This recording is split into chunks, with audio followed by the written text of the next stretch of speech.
Hello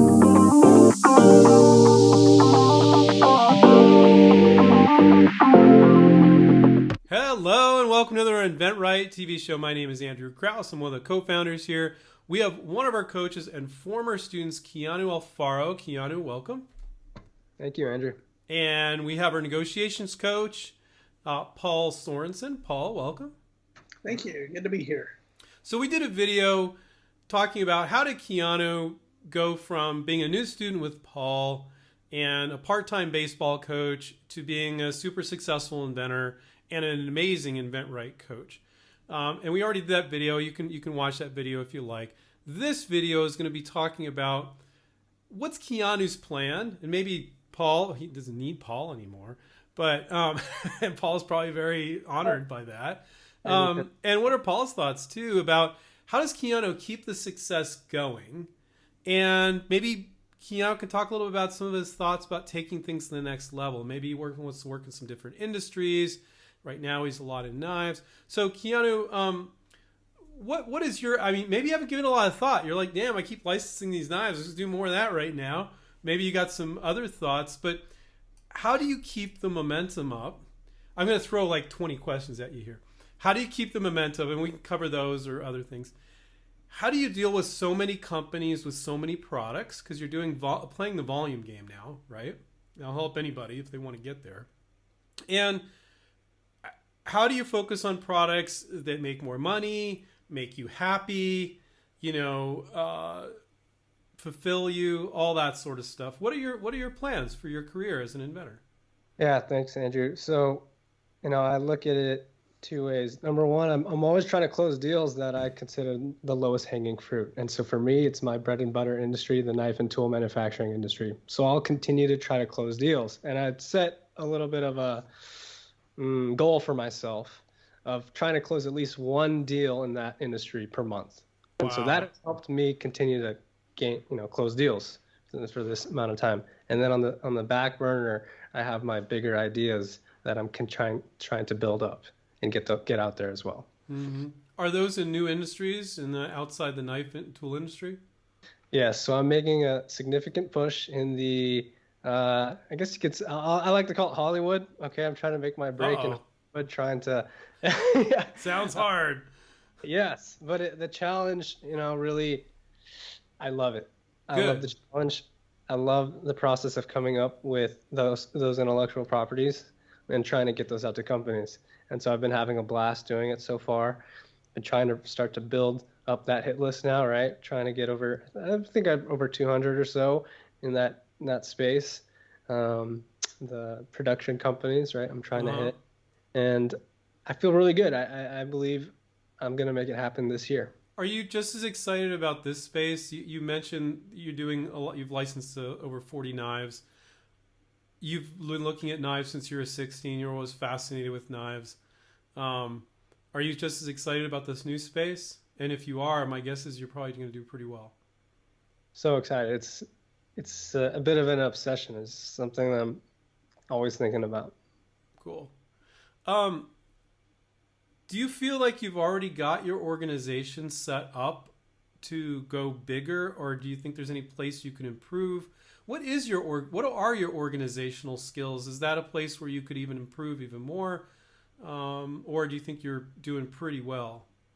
I'd say I'm doing pretty well. Frankly, I only change it if I feel I'm not being very efficient, and I feel I'm very efficient. Despite how many companies I'm talking to, I feel I'm very organized. I try to keep everything in one place, take my mind off of that part of it, and then focus on coming up with ideas and reaching out to companies.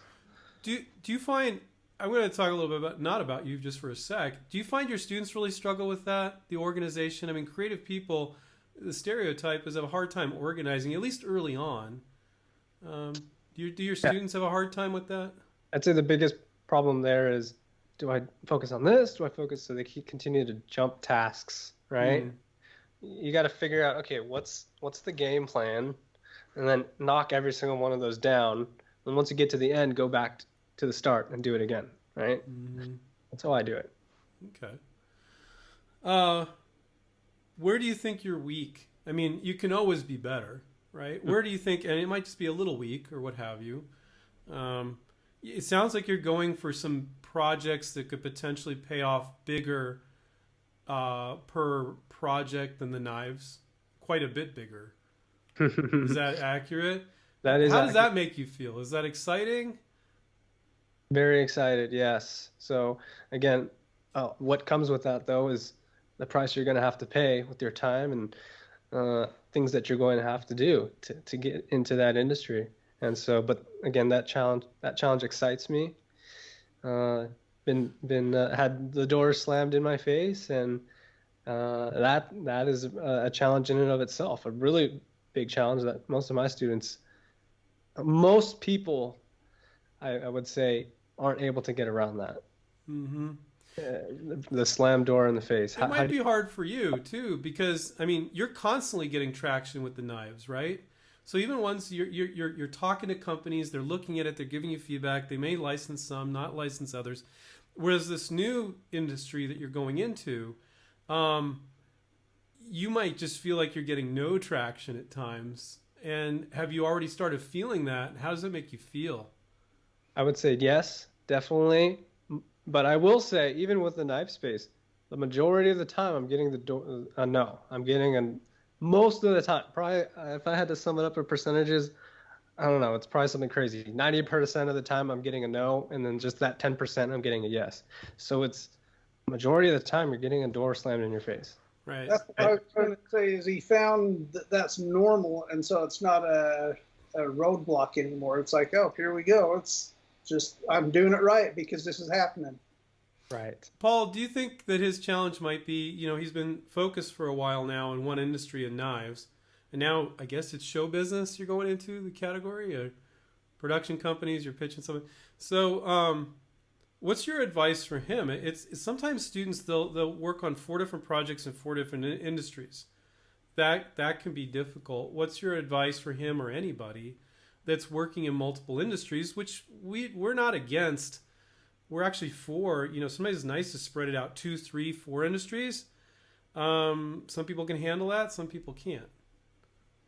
I think one of the big pros to doing that is, especially if you're doing them simultaneously, is say that you're working on a new screwdriver. And so you're calling all the tool companies and your other one's a new crescent wrench, and it's all those same companies. And you just called them all today, and you can't call them all again today. And so now the second product has to wait for another day, whereas if it's in a different category, man, you just keep on trucking, call that other set of companies, and it really adds to maximizing your time. And, one of the benefits to staying in the same industry is that you get to know people. But if you're serious, especially like Keanu is, and in the volume he's doing, is it's not going to take long to have that same network in another category. And now all of a sudden you've really upped your game, because now you have all the benefits we talk about of staying in one category, in one industry. You've got it in 2 or 3 or 4. And that's when you really become a serial inventor, is when you have a network in multiple different categories. And Keanu's doing something that I advise students to do sometimes. Like they have like a pretty solid industry that's not too hard. At least in his case, he's figured out. He's kind of got the knife industry down. He's got relationships, and then you got your treasure chest project. For him, it's the movie business and pitching some of this things like that. And it's nice to have both. It's a very different, and it sounds like Keanu's going to grow a lot, I think, from doing such a different industry. And I think he's like open to learning and curious and playing with it. I mean, Keanu, is that the case? I mean, like you're curious about it. You're not freaked out about it. You're into it. And can you talk about your mindset there so other people can get in that mindset? Yeah, I'm genuinely curious about this new industry. It's like a new horizon, a new adventure in and of itself, because every industry has its own quirks and their own way of doing business. So every point of contact that you're about to hit they've got a different sheet of check boxes that they're checking off, right? When you go talk to them. And so kind of slightly different set of rules. In terms of licensing products, the game plan is still the same, but once you start talking to companies, it's a little different. And so that's what I'm meeting head on now, and just learning the little nuances of the new industry I'm trying to tap into. What would you advise people if an inventor is new and they got a treasure chest, a difficult project, treasure chest project, and then they got a simpler project, let's say the knives in the movie business? It must have, licensing your knives must have built your confidence. Maybe you were just incredibly confident your entire life. I remember talking to you before you licensed, I think you licensed a few knives, any knives. And I sense some difference in you. Would you recommend that people start with a simpler project first and then go to the really difficult one? We have people that start with the difficult ones. What are your thoughts there? I would definitely start with a smaller project, because I've learned so much in that process of closing all of my smaller deals, and yes, I've certainly gained much more confidence. And also when I go talk to certain companies, I have a little bit of that under my belt when I go approach them. So I have a little bit more credibility to me now when I can kind of use some of that. It helps. It can help get you in the door. Do you find that to be true too, Paul? Yeah, I agree. The concept is the same. It's a matter of exercising that concept a couple times before it's really ingrained in you. And then you have just an added measure of confidence going into any category, because it's the same thing. Like Keanu said, there's slightly different rules, but it's kind of the same process. And more than anything, you start really learning what's normal, what's not normal. Things that got you down before don't anymore, because you're like, oh, there it is. Every single time it does this. And you know you're not doing something wrong. And to the point of a simpler product, I recommend that every single time. Even if somebody is hardcore wanting to do a complex product in the beginning, they're going to learn the concepts a lot faster doing a simple product. And then after they do one or two simple ones, now you have a little bit better skill set to start working on a little more complex product. So. Yeah.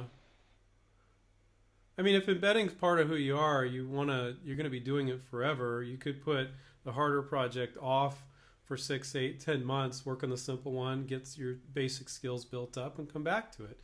I think, though, sometimes people are so worried that somebody's going to steal it, but it's such a great idea.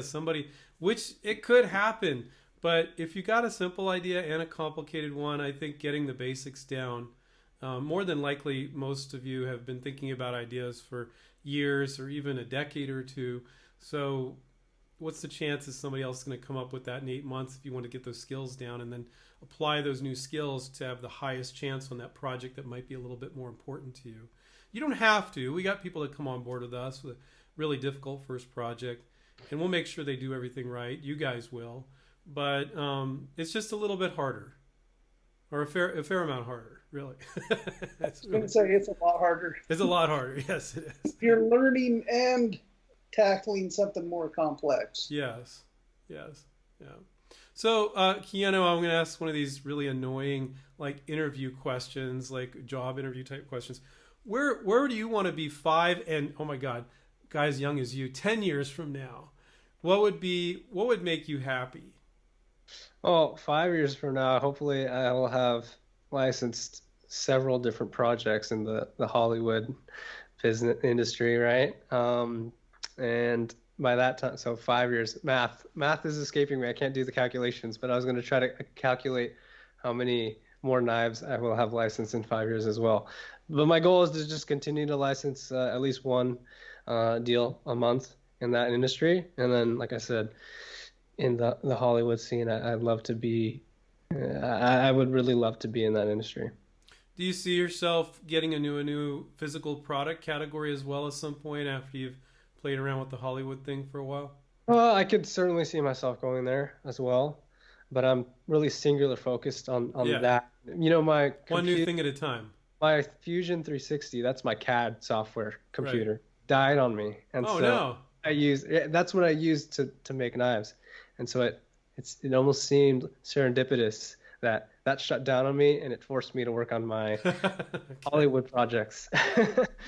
So I've very literally been singular focused on that industry right now. Okay, 10 years. 10 years doing the same thing, it's just double those numbers, right? The same exact thing. I've really very clearly made up my mind. This is what I want to do, and these are the industries I want to do it in.